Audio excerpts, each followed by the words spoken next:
Mission NCERT. Now our target is CBSE board class 10 exam. जो इनका इसका time date sheet आ गई exams की। ये जो एग्जाम्स होंगे आपके 27 फेब से शुरू हो जाएंगे आप। ठीक है, तो कोई दिक्कत नहीं है। मैं एकदम एकदम कैप्सूल नोट्स लेके आया हूँ, कैप्सूल एकदम डिक्टेशन लेके आया हूँ। तुरंत आपको फटाफट आपका यदि पढ़ा हुआ है पहले तो you will be able to help yourself to revise the things, to recall the things in a very sophisticated and convenient way. Okay, so don't worry. See, first we will in this chapter, this is regarding acids, bases and salts. Okay, उनमें मान के चल रहा हूँ कि आपने 9th class में काफी अच्छा मतलब साइंस आपकी जो है क्लियर होगी। ठीक है, अब नहीं भी होगी तो भी मैं कोशिश करूंगा कि थोड़ा आपको इसका जो बैकग्राउंड का जो नॉलेज है, जो इसकी फाउंडेशन बनाए, उनको समझने के लिए आपको हेल्प करे, वो मैं रखता हुआ चलूंगा। तो सबसे पहले अपन बात करते हैं एसिड, तीनों की एसिड और बेसिस की पहले बात करें और इनका हम पता कैसे करते हैं, इंडिकेटर्स। हम 3 आइटम्स में बात करेंगे। इंडिकेटर्स, इंडिकेटर्स को बोलते हैं एसिड बेस इंडिकेटर्स, इनको बोलते हैं एसिड या और एसिड बेस इंडिकेटर्स। अभी कितने तरह के होते हैं, जैसे ये 2 तरह के होते हैं। तो क्या नेचुरल, ठीक है, नेचुरल होता है। एक होता है ये एक सिंथेटिक होता है, या सिंथेटिक, सिंथेटिक बोले तो ह्यूमन मेड, या आप कह सकते हैं इसको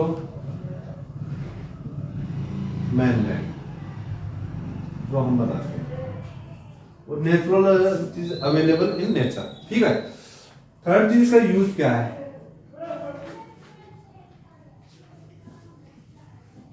इसका यूज यही है कि हम to find out whether the given substance is acid और base. Okay, to find out, find out का एक और वर्ड मैं आपको देता हूं, assertive, ASCERTAIN, assertive, whether the given GIVEN given substance SUBS, यार स्पेलिंग पे ध्यान रखा करो, substance TANCE is एसिडिक और बेसिक। बेसिक देखिए, बेसिक का मतलब होता है बेस से, इसका रूट वर्ड है बेस। ठीक है, बेस से बेसिक बनाइए, इसका रूट वर्ड है, रूट वर्ड है बेसिक का। ठीक है, इसका बेसिक का रूट वर्ड ये है बेस, बेसिक। अच्छा, अब इसके एग्जांपल्स हम पहले अब एसिड की बात करते हैं, टेस्ट की बात करते हैं। ठीक है, तो ये जो एसिड ये टेस्ट में होते हैं, सॉरी सार होते हैं, खट्टे होते हैं, सार होते हैं, और ये होते हैं बीटा, ये कड़वे होते हैं। ठीक है, कड़वे होते हैं। और बहुत मेरे नोट्स कुछ मैं प्रिंट आउट नहीं निकाल पाया था मेरे नोट्सों के, तो मैंने अपने इस फोन में जो है इनको सेव कर रखा है। ठीक है, तो ये फिर होता है change the blue litmus to red. ये क्या करता है, कलर चेंज में क्या करेगा, ये कलर चेंज में एक हेडिंग है दोनों के लिए। ठीक, कलर चेंज में तो ये क्या करता है, देखो A for acid, B for base, AB आ रहा है। ठीक है, अब आप याद रखिए 2 कलर रेड और ब्लू की हम बात करेंगे, तो ये करता है blue to red, blue colour होगा उसमें आप एसिड डालोगे तो रेड कलर का हो जाएगा, और ये बेस करता है रेड टू ब्लू। अब मैं याद करने का आपको बताता हूं, देखो B for base, B for blue.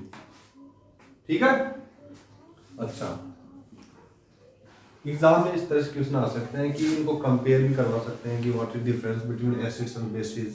Okay, and तो एक्चुअली ये आपको पर्टिकुलरली बेसिस के बारे में, एसिड्स के बारे में क्वेश्चन है तो भी आप लिख सकते हो। Acids are solve in test and they changes the blue colour to red colour. Okay, तो इसके लिए इस कलर का चेंज के लिए हम कौन से इंडिकेटर ये वाले यूज करते हैं।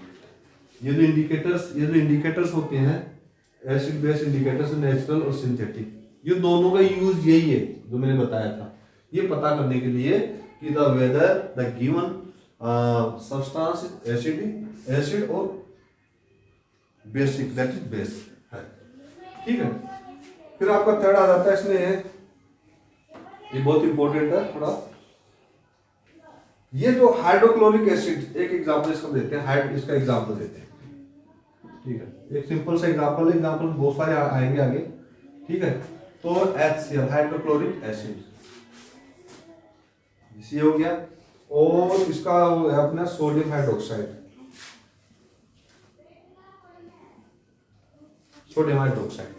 ठीक है। अब मैं एक चीज बताता हूं आपको, और सारे मैं आपको एग्जांपल्स देता हूं, और उन एग्जांपल्स को हम आगे भी डिस्कस करेंगे। ठीक है, अब देखो इसमें हाइड्रोक्लोरिक एसिड, फिर आता है आपका sulphuric acid H2SO4, sulphuric acid, ये मैं अलग से लिख भी दूंगा यहाँ पर, ठीक है, बोर्ड, ताकि आप या तो नोट कर लो आपकी उसमें नोटबुक में, इसका नेम सल्फ्यूरिक एसिड, स्पेलिंग्स में आपकी हो सकती है दिक्कत हो तो मैं अलग से इनको लिख दूंगा। चलो मैं लिख लेता हूँ उसको, है ना। तो ये हो गया आपका, ये क्या है, देखो सल्फर से बना, सल्फर है ना, ये हाइड्रोजन के 2 एटम्स आर देयर, सल्फर का 1 एटम है और ऑक्सीजन के 4 एटम्स है इसमें। तो सल्फर से सल्फ्यूरिक, PHU सल्फ्यूरिक एसिड, ये आपका सल्फ्यूरिक एसिड हो गया। और एक और एग्जाम्पल अपना नाइट्रिक एसिड, देखो मैं ये एक साथ इसलिए लिख रहा हूँ ताकि मैं कुछ चीजें, कॉमन चीजें आपको बता सकूँ। नाइट्रिक एसिड में हो गया आपका H, हाइड्रोजन का 1 एटम, नाइट्रोजन का 1 एटम, ऑक्सीजन के 3 एटम्स आते हैं, तो हो गया नाइट्रिक एसिड।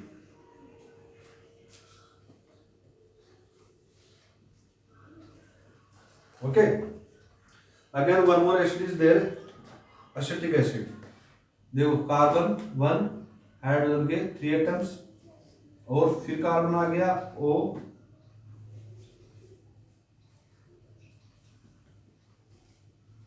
OH, ये हो गया आपका एसिटिक एसिड,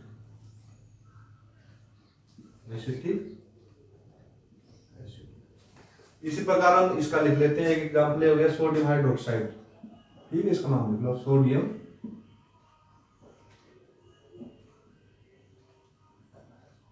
हाइड्रोक्साइड। दूसरा एग्जांपल है इसका, आप KOH लो, पोटेशियम हाइड्रोक्साइड, आसान से पड़ेगा ना,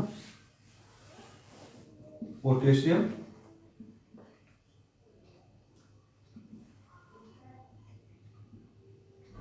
देखो हाइड्र, फिर ऑक्साइड कर दीजिए आप। ऑक्साइड बोले तो इसमें ऑक्सीजन का एलिमेंट जरूर होगा, जहां भी ऑक्साइड आ रहा है ना, मतलब उसमें हाइड्रोजन है, देखिए यहाँ पे देखिए, यहाँ पे देखिए, ठीक है, तो इसका ये है। फिर मैग्नीशियम हाइड्रोक्साइड, थोड़ा फॉर्मूला लंबा है इसलिए छोटा फॉर्मूला इसमें लिखते हैं, अमोनियम हाइड्रोक्साइड के लिए लिखते हैं, ठीक है, अमोनियम हाइड्रोक्साइड के लिए, अमोनियम NH4 क्या है, चैप्टर 1 में मैंने बताया था, ये क्या है, नेचुरल गैस है अमोनियम, मीथेन, ठीक है। तो अमोनियम हाइड्रोक्साइड, तो ये करके फिर OH, आप इसको इस तरह से लिख सकते हैं, तो इसका नाम हो गया ammonium hydroxide, AMMONIUM, ammonium hydroxide, देखो HY, ठीक है, हाइड्रस ऑक्साइड। ये जो हाइड्र आ रहा ना, ये हाइडर, ये क्या है, ये हाइड्रोजन के लिए है, this is for hydrogen, okay, hydrogen और ऑक्साइड, देखो हाइड्रोजन जो गैस है वो, और ऑक्साइड जो ऑक्सीजन गैस है, दोनों इसमें इन्वॉल्व है in the formation of bases, और आज इन दोनों को कंपेयर करेंगे, दोनों चीजों में, ठीक है। और फिर आपका आ गया, अब हम लिख लेते हैं मैग्नीशियम हाइड्रोक्साइड को, इसमें मैग्नीशियम हाइड्रोक्साइड, जो मैग्नीशियम का सिंबल है Mg, और हाइड्रोक्साइड में हो गया स्मॉल ब्रैकेट OH ब्रैकेट बंद नीचे 2। ठीक है, तो मैग्नीशियम हाइड्रोक्साइड, इसका हो गया नाम मैग्नीशियम। क्या है? Magnesium hydroxide. मैग MAGNECIUM, वो फिर हाइड्रो आ जाएगा, हाइड्रोजन के लिए हाइडर oxide.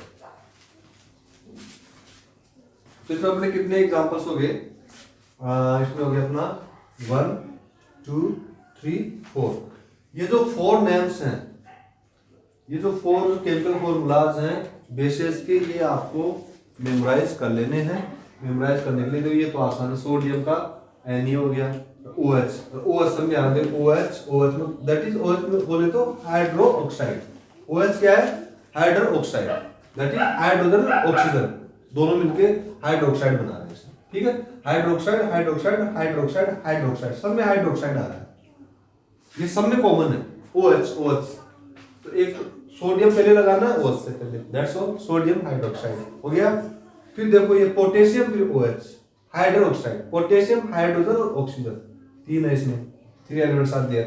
In this case ammonium में ये नेचुरल गैस है NH4, ठीक है, और OH, ये भी आसान है, अमोनियम हाइड्रोक्साइड। और ये अमोनिया गैस किसको बोलते हैं? NH4 को अमोनिया गैस बोलते हैं। ठीक है, NH4 को अमोनिया गैस बोलते हैं। अब ये देखिए आराम से, मैग्नीशियम, तो मैग्नीशियम में लिख दिया आपने, OH लिख दिया, बस इसमें एक्स्ट्रा क्या है? ब्रैकेट लगाए, OH को आपने घेरे में लिया और 2 बॉडीगार्ड बिठा दिया।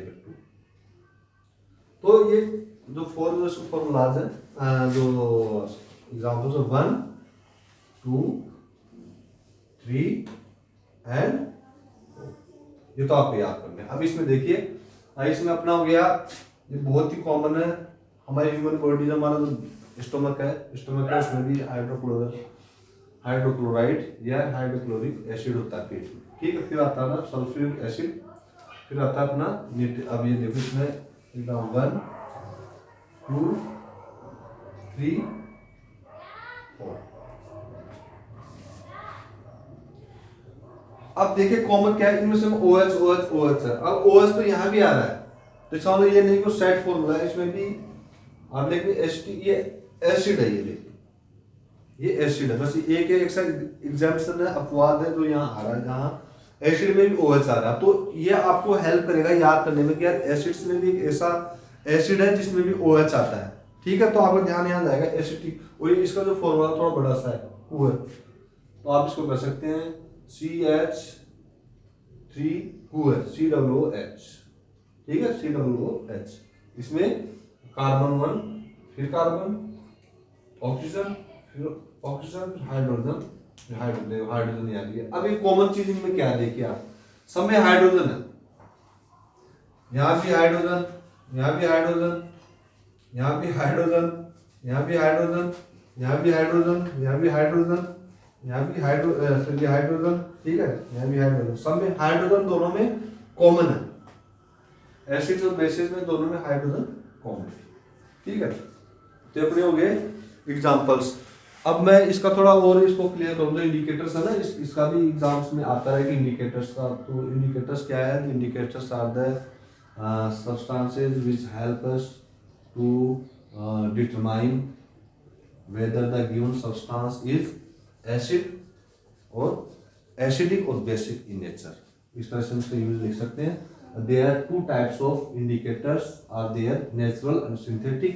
सिंथेटिक आप भूल रहा हो, यदि आपको स्पेलिंग भी याद नहीं है तब ह्यूमन मेड या मैन मेड, ठीक है, ह्यूमन मेड तो मैंने एक्स्ट्रा डाल ही दिया, ठीक है, तो मैन मेड आप कर सकते हैं। तो man made indicators are called synthetic indicators, this are artificial. एक वर्ड और आ गया, आर्टिफिशियल। रट्टाबाजी में कभी आप बताओ, आप खुद के वर्ड भी आप यूज कर सकते हैं, आर्टिफिशियल। ये आर्टिफिशियल होते हैं, नेचुरल होते हैं। अभी हम इनके एग्जांपल्स की बात करें, देखिए हम घर से शुरू करते हैं। चलो लिटमस का तो हमने शुरू से पढ़ते हैं, लिटमस, तो पहला हम उसी का रख लेते हैं नेचुरल, ठीक है। पहला तो हो गया आपका लिटमस एक पेपर बना दिया उसका, लिटमस पेपर। तो क्या है, एक तरह का डाई है, मतलब जो एक एक्सट्रैक्ट जिसको एक्सट्रैक्ट में निकालना, जैसे फूलों से जूस को एक्सट्रैक्ट करना, उसको एक्सट्रैक्ट बोलते हैं, EXTRACT, एक्सट्रैक्ट करना, निकालना उसको। तो एक लिचेंस होता है, जो डाई जो होती है ये एक लिचेंस नाम का ट्री होता है, उससे इसको निकालते हैं। मैं बताता हूँ उसका। ये देखो, ये जो नोट्स हैं जो मैं देख रहा हूँ, जिनकी मैं हेल्प ले रहा हूँ, ये सब चीज़ें मैं सब आपको इस वीडियो में डाल दूंगा, ठीक है। बुक से आपकी जो NCERT बुक है, इसको पूरा थोरोली पूरा रिसर्च करके पूरा चीज़ें मैंने अलग अलग की हैं, ताकि मैं आपको इजी अप्रोच में ये सब मैं समझा सकूँ, ठीक है। और बाकी जो लास्ट ईयर जो क्वेश्चन पेपर थे आपके 2019 का 20 का, वहाँ से मैंने तो कंसल्ट किया है। बाकी जो CBSE जो बोर्ड है वो डालता रहता है कुछ ना कुछ अपनी वेबसाइट पे, तो वहाँ से मैं मटेरियल लेता रहता हूँ, ठीक है। तो आपका लिटमस पेपर हो गया। लिटमस पेपर है क्या, लिटमस जो है दिस इज लिटमस। सपोज कि इसमें नोट आ गया तो आप कैसे, this is a natural indicator, natural indicator, okay. First thing is already हम उसी का कर ही रहे हैं, एक तो ये हो गया। मान लीजिए इसी पे आपको लिखना है क्या चीज है, it is a natural indicator. फिर अब इसके बारे में थोड़ा सा हम लिख लेते हैं, इसके बारे में थोड़ा सा, ज्यादा नहीं, वो थोड़ा सा।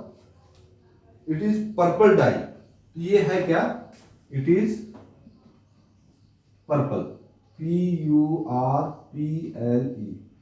डाई, एक पर्पल डाई है, ठीक है। एक इसमें जो नाउन वर्ब आपको याद करना पड़ेगा, एक्सट्रैक्ट, EXTRACT, एक्सट्रैक्ट। तो यहाँ पे एक्सट्रैक्टेड आ गया, ठीक है।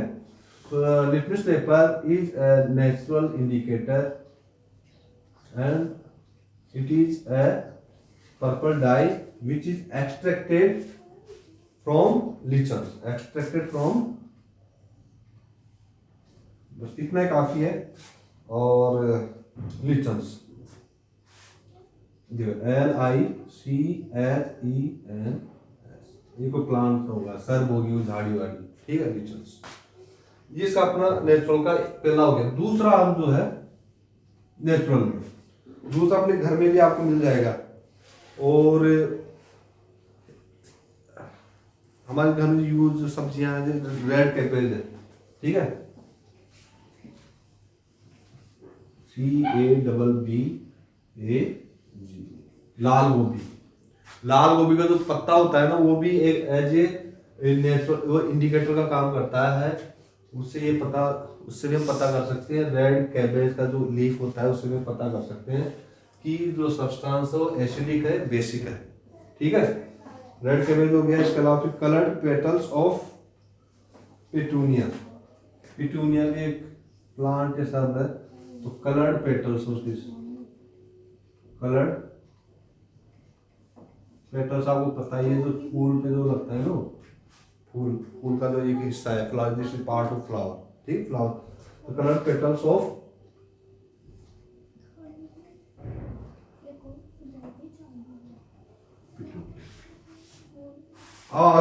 पेटू, ऐसे याद कर सकते, पेटू निया, भाई पेटू है, ठीक है, पेटूनिया के उसके कलर्ड जो पेटल्स है वो भी इसका एग्जाम्पल है। तो सपोज कि आपसे एग्जाम पूछते हैं कि 2 एग्जांपल्स दीजिए, आप आसान आसान याद कर लीजिए। तो लिटमस वेल नोन है, यूनिवर्सल, सब जानते हैं उसके बारे में। रेड कैबेज आपको घर में जो सब्जी होती है वो, ठीक है। Coloured petals. चौथा हो गया आपका जो बहुत आसान है, वो अपना है वो टर्मरिक, ठीक है, TURMERIC। सब ये सब घरों में मिल जाएगा टर्मरिक, सबके घरों में। तो नेचुरल इंडिकेटर्स में दो सबसे आसान, दो, litmus paper and turmeric. Third पे आ जाएगा आपका रेड कैबेज। 3 पूछता, 3 तक आपका काम हो गया, ठीक है। और यदि मान लो पूरे नेचुरल इंडिकेटर्स पे कोई क्वेश्चन आ गया 5 नंबर का, तो ये आपको ये भी याद करना पड़ेगा, पेटू को भी याद रखना पड़ेगा, पेटू को। यदि आप पेटू हैं तो आप बोलोगे, सबसे पहले ये लिखोगे, यदि पेटू नहीं है तो आपको थोड़ा जोर पड़ सकता है, ठीक है, पेटू नहीं है। यस, अब हम बात करते हैं सिंथेटिक की। सिंथेटिक ये मेथिल ऑरेंज और फिनोक्थेलिन, मेथिल ऑरेंज। ये देखो मैं आपको, ये आपको, इसको हम ऐसे ले लेते हैं, इस तरह ऐसे ले लेते हैं, ठीक है। पहला हो मेथिल, देखो METHYL, मेथिल। मेथिल क्या है ये? मेथिल क्या कुछ बोल रहा हूँ, methyl orange, methyl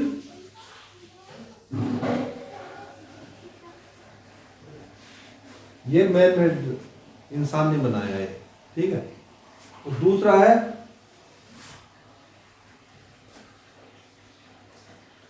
PHENOP, fennel, ठीक है। आप कोई भी नेम याद कीजिए, आप वर्ब भी याद करो ना, मतलब तो उसको आप तोड़ तोड़ के याद कर लीजिए, याद हो जाता है। पेटू का मुझे एकदम याद होगा, पेटू नहीं है तो फेनल, फै, देखो ये फै है, फै याद आ रहा है, फेनल, फेनल, यहां तक हमने इसको तोड़ा, फिर आगे हम देखते हैं फेनल।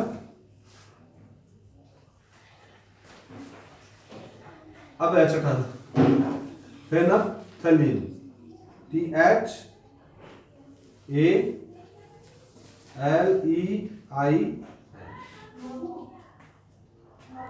फेनफ्थलीन।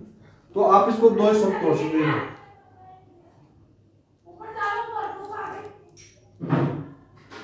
फेनफ, या तो याद किया एथलीन, ठीक है, फेनफ्थलीन। तो फेनफ्थलीन इसमें पीएच आता है यार, इसमें वो खुद भी कंफ्यूज हो गया, कुछ समझा तोड़ने के चक्कर में ना, यहाँ पीएच आता है, इसको थोड़ा पास इधर इधर लग गया, ऊपर आ गया, बोर्ड के साइड में इसको कर देते हैं,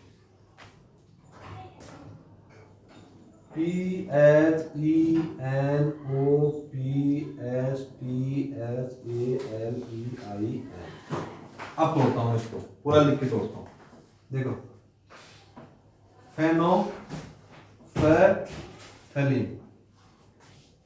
फेनोफ्थलीन, फेनफ्थलीन, ठीक है, फेनफ्थलीन। आप इसको ऐसे याद कर सकते, याद करने के लिए बता रहा हूँ, ये एग्जैक्ट प्रोनाउंसिएशन नहीं है। देखो आप फेनो भी कर सकते हो, फेनो, तो फेनो का ऐड आता है ना, कपड़े धोने का आता है फेनो, तो वहां से आप याद कर सकते हो, लेकिन इसमें पीएच आया, फेनो, क्या, फेनो फैल, ठीक है, फेनोफैथलीन, फेनोफ्थलीन। मैं इसको इतना ज्यादा इसलिए कर रहा हूं ताकि आपको ये याद हो जाए, ठीक है।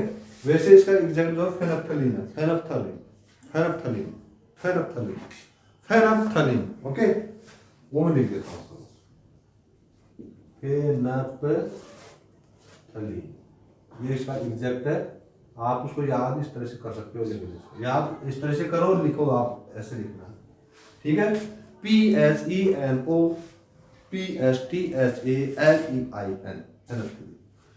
तो ये हमारा एक डिस्कशन हो गया मोटा मोटा। अब इसमें क्या है, हमें पता है कि एसिड्स, कौन कौन से एसिड्स हैं, ये आपको नाम याद करने हैं। बेसेज है, कौन कौन से बेसेज है, 4 इसके हैं, 4 इसके हैं, 8 नेम हो गए, 8 के अलावा 4 नेम हो गए, 12 और 2 ये हो गए, 14 नेम्स ऑफ देयर, 14 नेम्स आपको याद करने हैं। याद करने के लिए करना क्या वो मैं बता देता हूँ, ये चीज़ें काफ़ी मतलब सिस्टमेटिक और काफ़ी साइंटिफिक होती है, इनको याद करना। 14 आप लिख लीजिए, ठीक है, जब भी आप घूम रहे हैं, फिर रहे हैं, खा भी रहे हैं, तब भी आप उनको देखते रहो, ठीक है। जैसे मैं क्या करता था, जब पढ़ता था तब खाना हम खुद बनाते थे, तो मुझे पढ़ने का शौक रहा शुरू से, तो नोट्स जब बनाते थे ना, इस तरह के मतलब वर्ड्स को छांट लेता था अलग, चाहे SST हो, कोई भी सब्जेक्ट हो, उसके वर्ड्स में मेन जो वर्ब होती थी ना, वर्ब हो या नेम्स हो, नाउन वगैरह, तो जो इम्पोर्टेंट जो हमारे उसमें चैप्टर से जो रिलेटेड मैन है, जो एक तरह का बेसिक टूल का काम करते हैं आंसर राइटिंग में या समझने में, तो वो चीज़ें आप लिख लिया करो, लिख के ना, और आप उनको बार बार देखिए, लिख लिख के प्रैक्टिस कीजिए, ये सब याद हो जाता है, ठीक है। अब हम आगे बढ़ेंगे।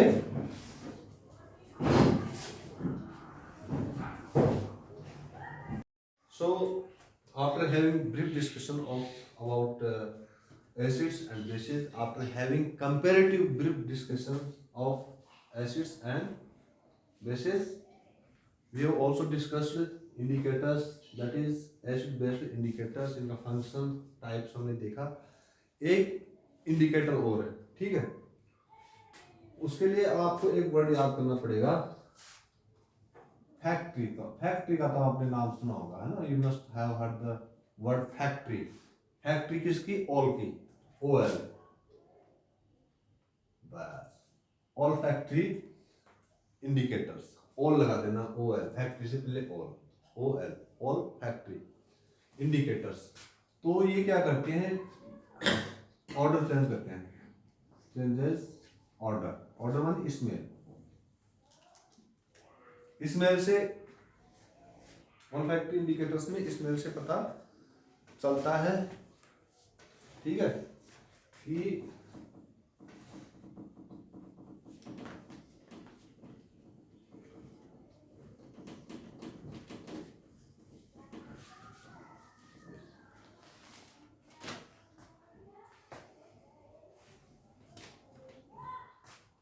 तो ऑल फैक्ट्री इंडिकेटर से जो ऑर्डर होता है वो चेंज हो जाता है, किसमें? इन बेसिक और एसिडिक मीडियम, ठीक है। यदि आप बेसिक उसमें रखेंगे तो इसका ऑर्डर अलग होगा, जैसे ही आप इसको एसिडिक में रखेंगे तो वो जो ऑर्डर है उसकी वो चेंज हो जाएगी। Then you can find out that the given substance is basic और एसिडिक। सो इसके एग्जांपल्स क्या क्या हैं? एग्जांपल्स आप समझ जाओगे एग्जांपल्स को। फिर क्लोव, क्लोव क्या होती है? घर में होती है, लौंग, जिसको लौंग बोलते हैं, ठीक है। क्लोव ऑल फैक्ट्री इंडिकेटर्स में आता है। ऑल फैक्ट्री याद करने के लिए आपको परेशान होने की जरूरत नहीं है। फैक्ट्री आप देखो, इसमें फैक्ट्री वर्ड है FACTOR, फैक्ट्री जो जगह जगह फैक्ट्री होती है वो फैक्ट्री फैक्ट्री बोलते हैं। फैक्ट्री से ओल लगाता हूँ, OL। ओल होता क्या? चलो मैं इसको जोड़ देता हूँ। एक सब्जी आती है, जो रूट होती है, मोटी सी रूट होती है, दिल्ली में बहुत मिलती है, ठीक है, वो ओल समझ लीजिए आप याद करने के लिए। बल्कि ये ओल फैक्ट्री उसकी फैक्ट्री नहीं है, ऑल फैक्ट्री नेम है एक इंडिकेटर का, जो क्या करता है, इसका जो ऑर्डर है चेंज हो जाता है ना। All factory indicator changes order when it is placed in basic और एसिडिक मीडियम, ओके। तो एग्जांपल है क्लोव,